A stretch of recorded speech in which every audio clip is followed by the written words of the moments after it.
Mga kausap, ako si Herbie ang ka-talk nyo for today. Tara ating pag-usapan ang hiwaga ng kursong komunikasyon, ang Risk, Disaster, and Humanitarian Communication.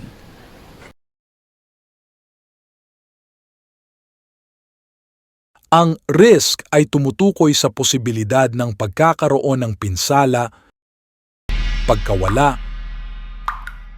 o hindi inaasahang pangyayari na maaaring maganap. Ito ay isang konsepto na karaniwang kinakalkula o iniisa-isa sa konteksto ng mga desisyon o gawain upang matukoy kung gaano kalaki ang posibilidad ng mga hindi kanais-nais na pangyayari.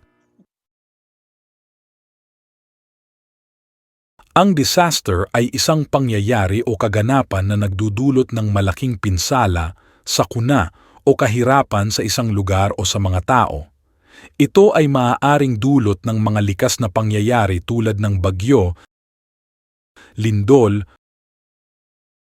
baha, o tagtuyot. O maaaring dulot din ng mga tao tulad ng aksidente, sunog,